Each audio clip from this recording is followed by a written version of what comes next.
আশেপাশে বসে পায়ে পায়ে কখনো চলে যায়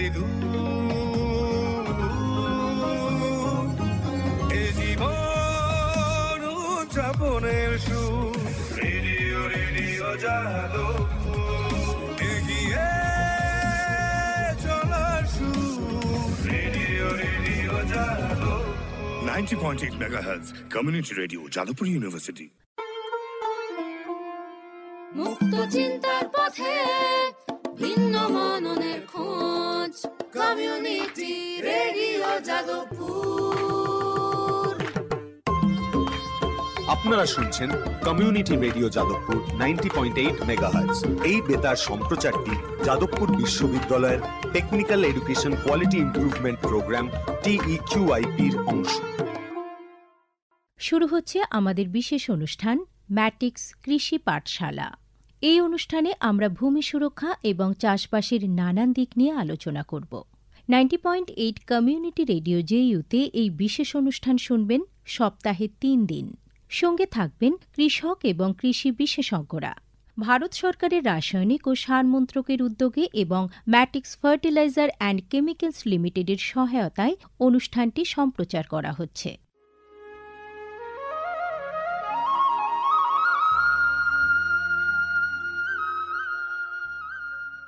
অর্থনৈতিক বিষয় সংক্রান্ত ক্যাবিনেট কমিটি তাদের 28 জুন 2023 সভায় পিএম প্রণাম নামক একটি প্রকল্প অনুমোদন করেছে।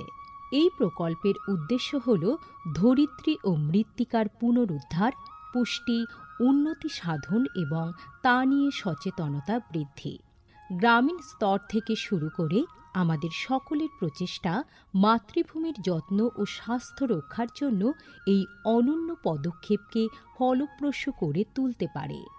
এই প্রকল্পের মূল লক্ষ্য হল কৃষিতে রাসায়নিক সার এবং কীটনাশকের অত্যধিক ব্যবহার দূর করা। বাড়তি ফলনের জন্য সার ও কীটনাশকের অতিরিক্ত ব্যবহার মাটিকে অসুস্থ করে তুলছে, কমিয়ে দিচ্ছে তার উৎপাদন ক্ষমতা। মাটির পুষ্টি আর সুরক্ষার জন্য প্রাকৃতিক অথবা জৈব সারের ভূমি পরীক্ষা ভিত্তিক সুষম ব্যবহার করা প্রয়োজন। পাশাপাশি দরকার জৈব ও প্রাকৃতিক চাষ পদ্ধতি এবং সম্পদ সংরক্ষণ প্রযুক্তি, যেমন সমন্বিত কৃষি ব্যবস্থা, ক্ষুদ্র সেচ, মালচিং, মাটির ক্ষতিকারক খনন না করা, ঘুরে ফিরে বিভিন্ন ফসলের চাষ ইত্যাদি। চাষবাসের এই টেকসই পদ্ধতিগুলো মাটির উর্বরতা বাড়াবে, পরিবেশ দূষণ কমাবে এবং দীর্ঘমেয়াদী উৎপাদনশীলতাকে শক্তিশালী করবে। সারের সুষম ব্যবহার শুধু মাটিই নয়, সার্বিকভাবে পরিবেশের স্বাস্থ্য রক্ষা করে। সুষম সার ব্যবহারের অর্থ হল উদ্ভিদকে তার প্রয়োজনীয় পুষ্টি উপাদানগুলি সঠিক পরিমাণে এবং অনুপাতে, সঠিক সময়ে এবং উপযুক্ত পদ্ধতিতে দেওয়া। সংশ্লিষ্ট রাজ্য বিশ্ববিদ্যালয়গুলি ইতিমধ্যেই তাদের এলাকায় উৎপাদিত ফসলের প্রয়োজন অনুসারে এর ডোজগুলি নির্ধারণ করেছে। সঠিক মাত্রায় সার ব্যবহার করলে ফলন যেমন বাড়বে, তেমনি বাড়বে ফসলের গুণমান। ভালোভাবে পোষিত মাটিতে ফলানো ফল, শাকসবজি ও শস্য প্রয়োজনীয় পুষ্টিতে ভরপুর আর সুস্বাদু হয়। ফলনের বৃদ্ধি আর উন্নত গুণমান আমাদের কৃষকদের জন্য নিয়ে আসবে বেশি মুনাফাও। শুধু বেশি ফসল নয়, উন্নততর ফসল আমাদের লক্ষ্য। এই কৌশলে লাভবান হবে প্রত্যেকে, আমাদের কৃষকরা, আমাদের পরিবেশ এবং সর্বোপরি আমরা সকলে। বিচার বিবেচনার সঙ্গে পরিপোষক ব্যবহার করলে কেবল ফলনই বাড়ে না, প্রজন্মের পর প্রজন্ম জমি থাকে উর্বর।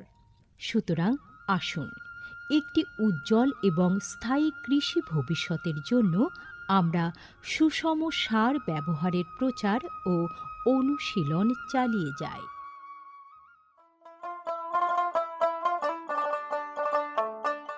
বিকশিত ভারত সংকল্প যাত্রা বা VBSY এর একটি গুরুত্বপূর্ণ অংশ হল ভারত সরকারের সার বিভাগ দ্বারা PM প্রণাম স্কিম এবং কৃষিতে ড্রোন ব্যবহারের প্রচার। সারের সুষম ব্যবহার এবং ন্যানো সারের ব্যবহার নিশ্চিত করার কাজে সার বিভাগ বিভিন্ন সংস্থা ও মানুষকে নিযুক্ত করেছে, যেমন বিভিন্ন সার উৎপাদনকারী সংস্থা, প্রধানমন্ত্রী কৃষি সমৃদ্ধি কেন্দ্র বা PMKSK-গুলি, ফিল্ড অফিসার এবং নোডাল অফিসারদের। VBSY এর একটি প্রধান দিক হল বিভিন্ন শস্য এবং গাছপালার ওপর ন্যানো এবং জল দ্রবণীয় সার স্প্রে করার কাজে ড্রোনের ব্যাপক ব্যবহার। এই উদ্যোগের ফলে 29টি রাজ্য ও কেন্দ্রশাসিত অঞ্চলের বিভিন্ন জেলায় হাজার হাজার ড্রোন প্রদর্শন হয়েছে। এই পদ্ধতিটি হাতে কলমে দেখিয়ে দেওয়ায় আধুনিক কৃষি প্রযুক্তি গ্রহণের সুবিধাগুলি মানুষের কাছে আরও স্পষ্ট ও বিশ্বাসযোগ্য হয়ে উঠেছে। এই জনসংযোগ কর্মসূচিগুলি দীর্ঘমেয়াদী কৃষি অনুশীলনের সুফল সম্পর্কে নাগরিকদের অবহিত করতে একটা বড় ভূমিকা পালন করেছে। সারা দেশ জুড়ে লক্ষাধিক দর্শক ড্রোনের প্রদর্শনী প্রত্যক্ষ করেছেন। প্রচলিত ইউরিয়ার চেয়ে ন্যানো ইউরিয়ার উপকারিতা বিষয়ে সচেতন হয়ে কৃষকরা ন্যানো সার প্রয়োগে গভীর আগ্রহ দেখিয়েছেন। এই কর্মসূচির আলাপ আলোচনায় উঠে এসেছে জৈব চাষের উপযোগিতা, যা প্রমাণ করে চাষের এই সব অনুশীলনগুলি নিয়ে কৃষকদের সচেতনতা। উৎসাহী কৃষকরা কৃষিতে ড্রোন প্রযুক্তির বিষয়ে আগ্রহ প্রকাশ করেছেন। এই আধুনিক কৌশলগুলির অর্থনৈতিক কার্যকারিতা কৃষকদের নতুন দিশা দেখিয়েছে, কৃষিতে এক স্থায়ী এবং সাশ্রয়ী পদ্ধতির পথ প্রশস্ত করেছে। মাননীয় প্রধানমন্ত্রী মহিলা কিষাণ ড্রোন কেন্দ্র চালু করেছেন। এটি মহিলা স্বনির্ভর গোষ্ঠীগুলিকে ড্রোন সরবরাহ করবে, যাতে তারা এই প্রযুক্তি ব্যবহার করে জীবিকা নির্বাহ করতে পারে। VBSY প্রোগ্রামের রূপায়ণে PMKSK-গুলি সক্রিয় ভূমিকা পালন করছে। একে অপরের সঙ্গে এই সহযোগিতাই আমাদের পাথেয়। বিকশিত ভারত সংকল্প যাত্রা শুধু একটি যাত্রা নয়, এটি ভারতীয় কৃষির দীর্ঘমেয়াদী এবং প্রযুক্তিগতভাবে উন্নত ভবিষ্যতের দিকে একটি গুরুত্বপূর্ণ পদক্ষেপ। যাত্রাপথে এটি জাতির কৃষিকে সম্পূর্ণ পুনর্নির্মাণ করা, উদ্ভাবনকে উৎসাহিত করা এবং সবার জন্য একটি সবুজ, আরও সমৃদ্ধ ভবিষ্যৎ নিশ্চিত করায় অঙ্গীকারবদ্ধ। ড্রোন প্রযুক্তি, ন্যানো সার এবং দীর্ঘমেয়াদী কৃষি অনুশীলনের প্রচারের মাধ্যমে এটি কেবল সচেতনতায় তৈরি করছে না, আরও সমৃদ্ধ এবং পরিবেশ বান্ধব ভবিষ্যতের জন্য নবপ্রযুক্তিকে গ্রহণ করতে কৃষকদের অনুপ্রাণিত করছে। এই কৃষি বিপ্লবের গতি প্রকৃতি প্রত্যক্ষ করলে এটা স্পষ্ট হয় যে VBSY একটি বিকশিত, উন্নত এবং দীর্ঘজীবী ভারতের বীজ বপন করছে।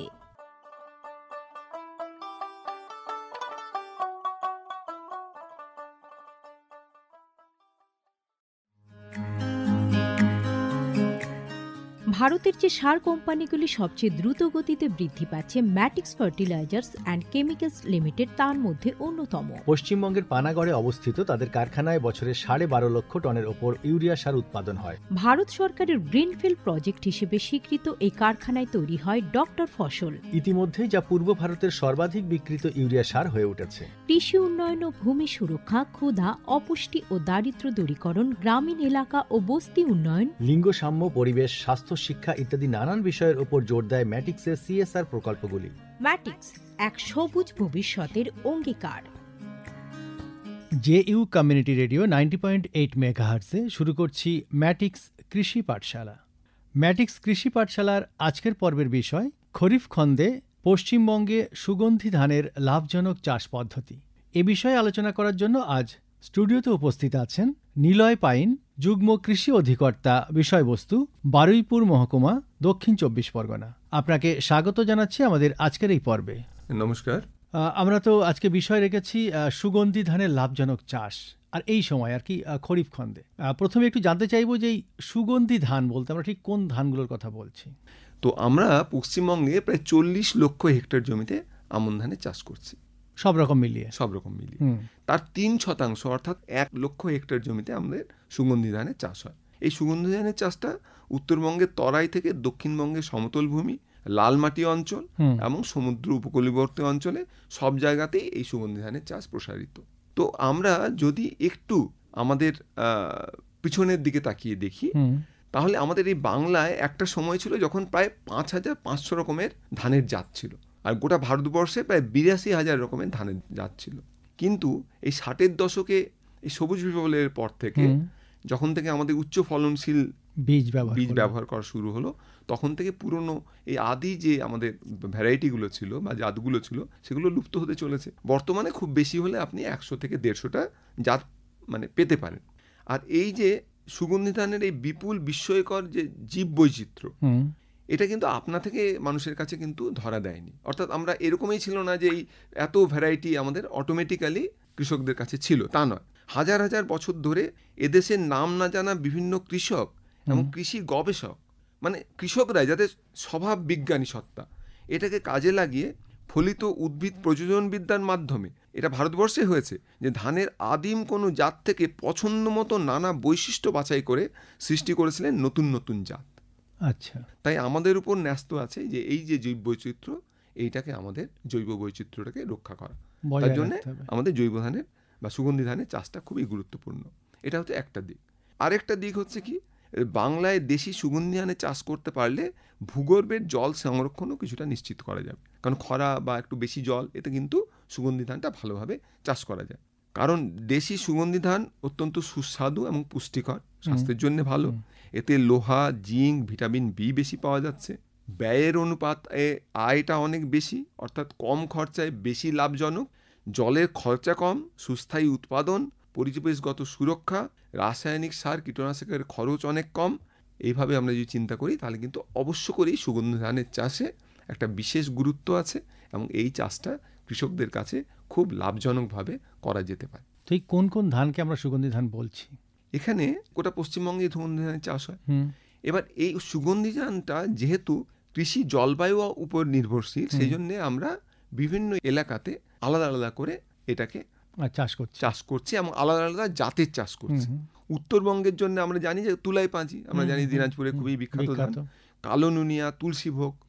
আবার এই যে পশ্চিমবঙ্গের লাল কাঁকুড়ে বালি অঞ্চল, অর্থাৎ বীরভূম, বাঁকুড়া, পুরুলিয়া এবং মেদিনীপুরে একটা অপার, এখানে আপনি কি করতে পারছেন, রাঁধুনি পাগল আপনি পাচ্ছেন, বাদশাভোগ, গোবিন্দভোগ, দানাগুড়ি, এই চাষগুলো হচ্ছে। গাঙ্গেয় সমতল ভূমিতে পলিমাটি অঞ্চলে গোবিন্দভোগ, বাদশাভোগ, গোপালভোগ, সীতাভোগ এবং উপকূলবর্তী অঞ্চল সুন্দরবন এলাকাতে আমাদের এই অঞ্চলে গোবিন্দভোগ, দাঁতশাল, কনকচুর, আমরা জানি যে আমাদের জয়নগরের মোয়া তৈরি হয় কনকচুর দিয়ে, জামাই নাড়ু, কামিনী ভোগ, এই ভ্যারাইটিগুলো ভালোভাবে চাষ হচ্ছে।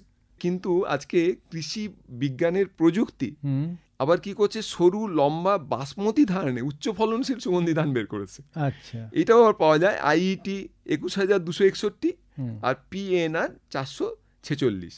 তো এই ধান আমরা চাষ করার জন্য কি ধরনের মাটি এবং কি ধরনের আবহাওয়া লাগে যদি একটু বলেন। হালকা থেকে মাঝারি ধরনের মাটি জমি, নিচু জমিতে বেশি জল জমলে কিন্তু গাছটা একটু শুয়ে পড়ে। অনুর্বর লবণাক্ত জমিতে কিন্তু আমাদের করাটা উচিত হবে না, এবং খার মাটি সুগন্ধি ধানের জন্য উপযুক্ত না। এছাড়া সমস্ত মাটিতে আমরা করতে পারবো। তার জন্য কি আমাদের মাটি টেস্ট করতে হবে আগে? টেস্ট তো অবশ্যই, যে কোনো চাষি এখন মাটি পরীক্ষা করে তারপরে, এবং তার জন্য আমাদের পশ্চিমবঙ্গ সরকারের যে মাটি পরীক্ষার যে ইয়ে রয়েছে, হ্যাঁ, সয়েল হেলথ কার্ড দেওয়ার ব্যবস্থাও হয়েছে। আমরা সমস্ত কৃষক বন্ধুদেরই মাটি পরীক্ষা করার ব্যবস্থা করছি। তো আবহাওয়ার ক্ষেত্রে একটু আমি বলবো যে ফুল আসা এবং দানা পুষ্ট হওয়ার সময় ঠান্ডা আবহাওয়া কিন্তু সুগন্ধি ধানের প্রয়োজন, এবং এটা খুব ইম্পর্টেন্ট। তার মানে সুগন্ধি ধান সারা বছর করা যাবে না? না, অবশ্যই খরিফ খন্দে করতে হবে। এবং এই সময়, অর্থাৎ যখন ফুল আসবে এবং দানা পুষ্ট হবে, ওই সময় দিনের ম্যাক্সিমাম তাপমাত্রা 25 ডিগ্রি এবং রাতের তাপমাত্রা 21 ডিগ্রি সেন্টিগ্রেড হবে। আচ্ছা। এবং দিন রাতের তাপমাত্রা পার্থক্য কম হবে। অর্থাৎ ঠিক আমাদের পুজোর পর, কালী পুজোর সময়, ওই সময় যদি ফুল আসে এবং ধান পাকে, তাহলে ঠিক থাকবে। এই সুগন্ধি ধানের এই সুগন্ধ, এটা তো খুব ইম্পর্টেন্ট। এইটার জন্যে যে রাসায়নিকটা রেসপন্সিবল, তার নাম হচ্ছে 2-অ্যাসিটাইল-1-পাইরোলিন। আচ্ছা। এটা মূলত ঠান্ডা আবহাওয়াতেই তৈরি হবে। আচ্ছা। যদি তাপমাত্রা বৃদ্ধি হয়, তাহলে এই উদ্বায়ী রাসায়নিকটা কিন্তু অনেকটা পরিমাণ কমে যায়। এই জন্যে নাবিতে ফসল রোয়ার, আবার আপনি যদি কি করেন, বেশি নাবিতে করেন, লেটে করেছেন, তখন আবার কি হবে, বেশি ঠান্ডা পড়ে যাবে, তখন কিন্তু ধান ভালো পুরুষ্ট হবে না, তখন ফলনটা কমে যাবে। সেজন্য সঠিক সময়ে আপনার ধানটাকে লাগাতে হবে। এবং এইটা আমরা মোটামুটি দেখেছি বীজ বপন করতে হবে জুনের শেষ সপ্তাহ থেকে জুলাইয়ের মাঝামাঝি পর্যন্ত, এবং চারা রোয়া করতে হবে 25 থেকে 30 দিনের চারা, সেটা হবে জুলাইয়ের লাস্ট উইক থেকে উত্তরবঙ্গে আগস্টের মাঝামাঝি পর্যন্ত চারা রোয়া হয়। আচ্ছা, আপনি তো মাটি এবং আবহাওয়ার কথা বললেন, তো এবার যদি বলেন যে কতটা বীজ এখানে লাগছে, কত পরিমাণে বীজ লাগছে, এবং বীজ সংশোধন কিভাবে করা হবে, বা বীজতলায় যে বলেন এখন বীজতলা তৈরি হচ্ছে, তো সেটা কিভাবে কৃষক বন্ধুরা করবেন? একদমই ঠিক। মোটামুটি সুগন্ধি ধানের যে দানা, এগুলো আমরা সবাই জানি যে সরু এবং ছোট ছোট, তাই না, গোবিন্দভোগ এগুলো সব ছোট, এই জন্য কম পরিমাণে বীজ লাগে। আচ্ছা, তো একর প্রতি মোটামুটি অন্যান্য উচ্চ ফলনশীলের ক্ষেত্রে যেখানে আমরা 20 কেজি বীজ ব্যবহার করি, এখানে কিন্তু মাত্র 8 থেকে 10 কেজি বীজ হলে আমার 1 একর জমিতে আমরা চাষটা করতে পারি, প্রায় অর্ধেক। বীজ শোধনটা খুবই গুরুত্বপূর্ণ, কারণ সমস্ত ধান চাষের ক্ষেত্রে, সমস্ত ফসল চাষের ক্ষেত্রে, মানুষের ক্ষেত্রে টিকাকরণ, গাছের ক্ষেত্রে বীজ শোধন, বীজবাহিত রোগ যেন না হয়, বীজবাহিত রোগ যেন না হয়, এবং যদি বীজ শোধন সঠিকভাবে করা যায় অটোমেটিক্যালি রোগের প্রাদুর্ভাব অনেক কমে যাবে।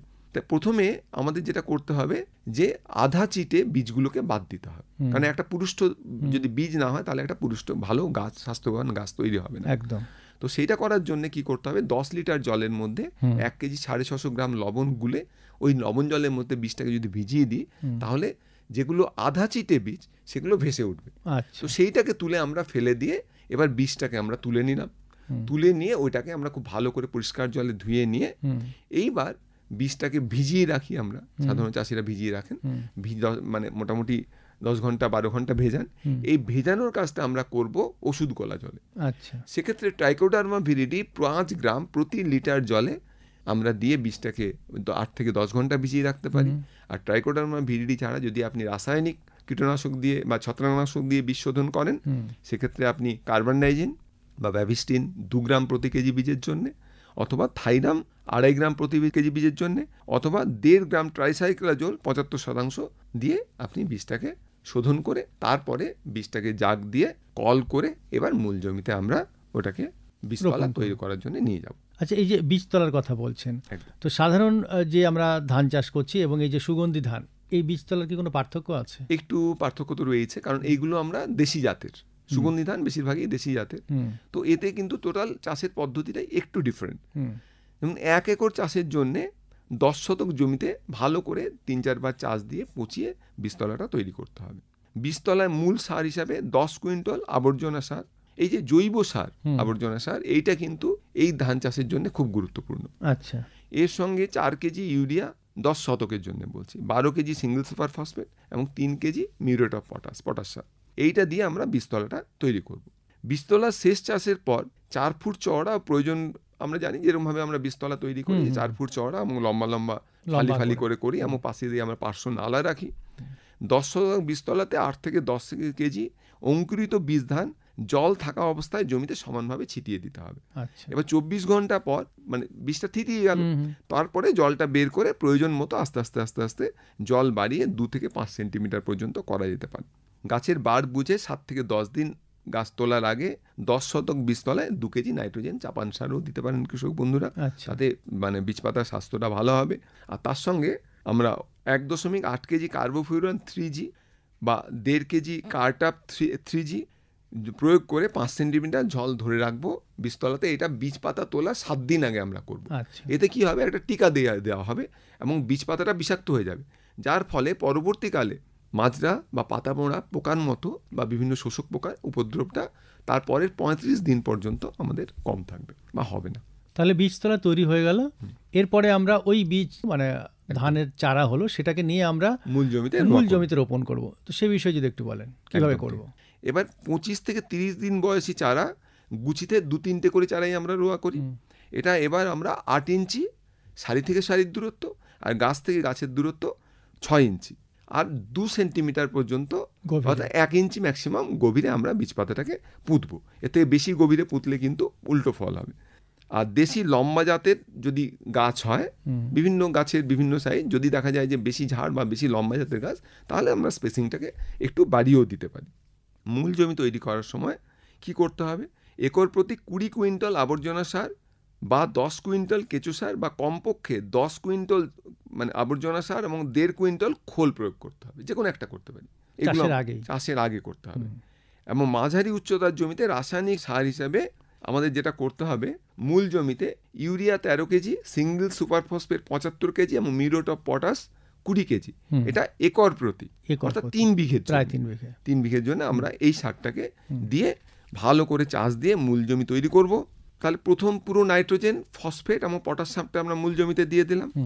রোয়া করার 21 দিনের মাথায় বাকি যে নাইট্রোজেন, অর্থাৎ মূল জমিতে আমরা প্রথমে দিয়েছিলাম কত 13 কেজি, পরে 26 কেজি নাইট্রোজেন দেবো 21 দিনের মাথায়, এবং 42 দিনের মাথায় আরও 13 কেজি নাইট্রোজেন আমরা চাপান সার হিসাবে প্রয়োগ করব। এগুলো কি অন্তর্বর্তী পরিচর্যার মধ্যেই পড়ছে? এটা অন্তর্বর্তী পরিচর্যার মধ্যে পড়ছে। অন্তর্বর্তী পরিচর্যা বলতে আমরা যেটা মূলত যেটা দেবো সেটা হচ্ছে কি আগাছা নিয়ন্ত্রণ। কতদিন পরে আগাছা নিয়ন্ত্রণটা করতে একদম। হবে? এই যে সার আমরা দিচ্ছি, আমাদের আগাছা আমরা যতবার নিয়ন্ত্রণ করতে পারবো, যতটা কম রাখতে পারবো, তাতে গাছের বাড়বাড়ন্ত ভালো হবে। এবং একটা ছোট্ট মানে আপনাকে ইনফরমেশন দিই কৃষক বন্ধুদের, আমাদের কৃষক বন্ধুরা সব থেকে বেশি গুরুত্ব দেন পোকার উপর, যেহেতু পোকাটা চোখে দেখা যায়। কিন্তু যদি দেখা গেছে 100 কেজি ফসল নষ্ট হলে তার 20 কেজি নষ্ট হয় পোকার জন্য, রোগের জন্য নষ্ট হয় 30 কেজি, আর 40 থেকে 45 কেজি নষ্ট হয় আগাছার কারণে। আগাছা খুব গুরুত্বপূর্ণ, খুবই গুরুত্বপূর্ণ। আগাছার গুরুত্ব বোঝানোর জন্য আমি এটা বললাম। এবং 5 থেকে 10 কেজি নষ্ট হয় ওই গোডাউন কিংবা ইঁদুরের জন্য। আচ্ছা, তাহলে এবার অন্তর্বর্তী পরিচর্যা বলতে আমরা কি করতে পারি? প্রথমে আমাদের যেটা করতে হবে সেটা হচ্ছে আগাছা নিয়ন্ত্রণের জন্য হাত দিয়ে আগাছা নিড়ানি আমরা করতেই পারি। কিন্তু আমরা যদি রাসায়নিক উপায়ে করতে চাই, তাহলে আগাছা প্রবণ এলাকাতে রোয়ার 3 থেকে 5 দিনের মধ্যে একর প্রতি 750 ml প্রেডিলাকোর 50% ইসিজি বা 50 গ্রাম পাইরোজো সালফিউরান ইথাইল 10% WP প্রয়োগ করা যেতে পারে। আর যদি খুব বেশি আগাছা পরবর্তীকালে থাকে, এমন দেখা যায় যে হাত দিয়ে আগাছা নিড়ানি করা যাচ্ছে না, তাহলে 25 থেকে 30 দিন পর জমিতে বিসপাইরিব্যাক সোডিয়াম 10 EC 1 গ্রাম প্রতি 2 লিটার জলে গুলে আমাদের পুরো জমিতে 100 লিটার জল বিঘা প্রতি স্প্রে করতে হবে। স্প্রে করলে গাছের কোনো ক্ষতি হবে না? না, এটাতে গাছের কোনো ক্ষতি হবে না। এটা আমাদের সেভাবেই বানানো হয়েছে। তাহলে এইটা একটা হলো। আর একটা ছোট্ট কথা আমি বলবো যে আগাছা নিয়ন্ত্রণ এবং চাপান সার দেওয়া এটা একসঙ্গে করলেই ভালো হয়। অর্থাৎ চাপান সারটা ছিটিয়ে দিলাম, তারপর আগাছাটা নিয়ন্ত্রণ করলাম। আচ্ছা, তাহলে কি হবে, সারটা কিন্তু মাটিতে ভালোভাবে মিশবে এবং গাছের গ্রহণযোগ্য অবস্থায় আসবে। আচ্ছা, আপনি বলছিলেন যে পোকার কারণেও আমাদের চাষের ক্ষতি হচ্ছে। একদম।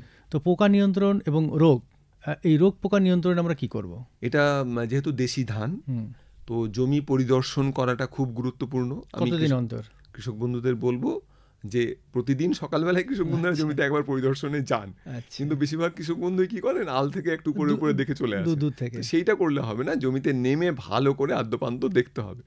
বিশেষত জলের উপর থেকে শুরু করে পুরো গাছটাকে খেয়াল করতে হবে, এবং হাতে একটা প্লাস্টিকের প্যাকেট নিয়ে যেতে হবে। মাজরা পোকার ডিম বা পাতা মোড়া পোকা দেখলে একটু ছিঁড়ে ওই প্লাস্টিকের মধ্যে নিয়ে এসে বাইরে এনে বিনষ্ট করতে হবে।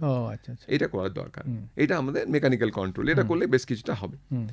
আচ্ছা, মাজরা, পাতা মোড়া পোকা বা পামড়ি পোকা বা গন্ধি পোকার নিয়ন্ত্রণের জন্য আমরা যদি রাসায়নিক ওষুধের কথা বলি, তাহলে 0.75 গ্রাম অ্যাসিফেট প্রতি লিটার জলে বা 1 ml ট্রাইজোফস বা 1.5 মিলিলিটার ক্লোরোপাইরিফস হাইপারমেথ্রিনের মিশ্রণ আমরা বিঘে প্রতি 100 লিটার জল আমাদের স্প্রে করতে হবে। আর আলোক ফাঁদ যদি আমরা ব্যবহার করি, এগুলো আমি আগেও বলছি, হ্যাঁ, প্রাকৃতিক উপায়ে আলোক ফাঁদ মাজরা, পাতা পোকাকে বেশ কিছুটা নিয়ন্ত্রণ করে। আর গন্ধি পোকার আক্রমণটা কিন্তু এই সুগন্ধি ধানের ক্ষেত্রে অত্যন্ত বেশি। কৃষক বন্ধুদের আমি বলবো যে আপনারা যখন একটা জায়গায় অনেকে মিলে চাষ করছেন, চেষ্টা করবেন যে সবাই মিলে একসঙ্গে ধানটা রোয়া করতে এবং একসঙ্গে বীজ পাতাটা তৈরি করতে। তার কারণ ধানটা পাকার সময় যদি বিভিন্ন সময় হয় আর কি, তাহলে এই ফুল আসা থেকে গাছে দুধ হওয়া থেকে ধান পাকা, এই সময়তে রোগ পোকার আক্রমণটা কিন্তু অনেকটা বেশি হবে। মানে এক একটা ক্ষেতে ও সুযোগ পাবে, ওই ক্ষেত্রটাও ধ্বংস করবে, তারপরে পরের ক্ষেত্রটায় আসবে। সবাইকার ক্ষেত যদি একসঙ্গে পাকে, তাহলে সেক্ষেত্রে কিন্তু এটা ছিটিয়ে যাবে, উপদ্রবটা অনেকটা কম হবে, ইঁদুরের উপদ্রবটাও কম হবে। এবার এই গন্ধিভাগ নিয়ন্ত্রণটা তাহলে খুব গুরুত্বপূর্ণ। এটার জন্য আমি একটা দেশীয় পদ্ধতি বলে দিচ্ছি কৃষক বন্ধুদের আজকে। আমাদের যে শামুক কিংবা একটা পুকুরের মধ্যে একটা তালপাতা যদি রেখে দেন, তাহলে সেই তালপাতা 3 মাস পর তুললে তার মধ্যে গেঁড়ি গুগলি পাওয়া যায়, ছোট ছোট আটকে থাকে। ওইগুলো আপনি কালেক্ট করে নিন। ওইগুলো কালেক্ট করে ওইগুলো ভেঙে একটা মাটির হাঁড়িতে 3-4 দিন একটু চাপা দিয়ে রেখে দিন, তাহলে ওটা অর্ধপচিত হয়ে যাবে। এবার তার মধ্যে একটু গুঁড়ো দানা জাতীয় আপনার কীটনাশক, যেমন আপনি দিতে পারেন, কার্বোফিউরান দিতে পারেন, এরকম টাইপের কীটনাশক দিয়ে ওইটার মধ্যে একটু মাখিয়ে দিন, একটু দিয়ে 1-2 চামচ, তাহলে ওটা বিষাক্ত একটা জিনিস তৈরি হলো। এবার একটু শাড়ি বা লুঙ্গি কিংবা ধুতি ছেঁড়া কয়েকটা টুকরো করে হাত দেবেন না, একটা চামচে করে, তার মধ্যে একটা করে পুটলি বানান। পুটলি বানিয়ে ওই ধানের খেতে যতটা পর্যন্ত ধানের শীষ আছে তার থেকে 6 ইঞ্চি উপরে ওটা ঝুলিয়ে দিন। বিঘে প্রতি 7টা 8টা 10টা পর্যন্ত ঝুলিয়ে দিন। পরদিন সকালবেলা গিয়ে দেখবেন যে ওর উপর গন্ধি পোকা ওর গন্ধে আকৃষ্ট হয়ে বসেছে, এবং ওই রসটাকে শুষে খাওয়ার ফলে গন্ধি পোকা কিন্তু প্রচুর পরিমাণে মাটিতে পড়ে মারা গেছে। আর যদি রোগের দিকে যাই তাহলে ঝলসা বা বাদামি চিটে রোগ দাগের জন্য 0.5 গ্রাম ট্রাইসাইক্লাজোল বা 1 গ্রাম কার্বনডাইজিন প্রতি লিটার জলে গুলে স্প্রে করতে পারেন। খোলা পচা রোগের জন্য 0.75 মিলিলিটার প্রপিকোনাজোল এবং লক্ষ্মীর গু, অর্থাৎ আমরা দেখবো যে গায়ে একটা হলুদ রঙের গুঁড়ো গুঁড়ো থাকে ধানের শীষের গায়ে, তো সেইটা যদি হয় তাহলে 2 গ্রাম কপার হাইড্রক্সাইড প্রতি লিটার জলে বা 4 গ্রাম কপার অক্সিক্লোরাইড প্রতি লিটার জলে গুলে স্প্রে করলে কৃষক বন্ধুরা কিন্তু উপকার পাবেন। আপনি একদম শেষে যদি কৃষক বন্ধুদের বলেন যে যারা সুগন্ধি ধান চাষ করতে চান তাদেরকে যদি কিছু টিপস দেন তাহলে কি বলবেন? আমরা প্রথম যেটা বলবো যে ধানটা সঠিক সময়ে কাটুন। 50% ফুল যখন হয়ে গেছে তার থেকে ধরে 5 সপ্তাহ পর কিন্তু ধানটা ম্যাচিওর করে যায়। আচ্ছা, সেই সময় এটা কাটতে হবে, এবং এই সময় ধানের মধ্যে 20 থেকে 22% বেশি রস থাকবে না। তো ওটা নিয়ে এসে ভালো করে 2-3 দিন হালকা সূর্যের আলোকে আমরা শুকিয়ে নিলাম। ঝাড়াই মাড়াইয়ের পরে সুগন্ধি ধান কয়েক মাস সংরক্ষণ করে তারপরে ওটাকে যদি আপনি হলার দিয়ে হলিং করেন তাহলে কিন্তু ওর গন্ধ, অর্থাৎ আপনি ধানটা তুলে নিয়ে এলেন, এবার আমরা যেটা নবান্ন করি সেই সময় আমরা সাধারণত সুগন্ধি ধান থেকে চাল বার করি, দিয়ে আমরা বিভিন্ন পায়েস টায়েস করি, কিন্তু ওইটাকে যদি আপনি কয়েক মাস রেখে দিয়ে তারপরে ওটাকে রাবার হলার, এটা খুব গুরুত্বপূর্ণ, মেটাল হলার না দিয়ে রাবার হলার যদি করেন তাহলে ওটা গোটা থাকবে এবং ওর ফ্লেভারটা কিন্তু তখন আরো ভালো, সুগন্ধটা আরো ভালো থাকবে। আচ্ছা, ফুল আসা এবং দানা পুষ্ট হওয়ার সময় ঠান্ডা আবহাওয়া থাকাটা খুবই জরুরি, এটা খেয়াল রাখতে হবে। আরেকটা খুব বড় কথা, যেহেতু সুগন্ধি ধানে ইঁদুরের উপদ্রবটা বেশি হয়, প্রত্যেকেই পাখি বসার দাঁড় কিন্তু জমিতে লাগানোর ব্যবস্থা করবে, যাতে করে দিনের বেলায় ফিঙে দোয়েল এরা বসবে, পাতা মোড়া পোকা মাজরা পোকার লেদা ধরে খাবে, আর রাত্রেবেলায় ওই দাঁড়ে এসে বসবে পেঁচা, এবং সে কিন্তু অনেক পরিমাণে ইঁদুরকে কন্ট্রোলে রাখবে। সুতরাং পেঁচা বসার দাঁড় কিন্তু বসালে বেশ ভালো হয়। আমাদের ম্যাটিক্স কৃষি পাঠশালার আজকের পর্ব আমরা এখানেই শেষ করব। বিষয় ছিল খরিফ খন্দে পশ্চিমবঙ্গে সুগন্ধি ধানের লাভজনক চাষ পদ্ধতি। এ বিষয়ে এতক্ষণ আমাদের স্টুডিওতে আলোচনা করলেন বারুইপুর মহকুমা দক্ষিণ 24 পরগনার যুগ্ম কৃষি অধিকর্তা, বিষয়বস্তু নিলয় পাইন। আপনাকে অনেক অনেক ধন্যবাদ। ধন্যবাদ।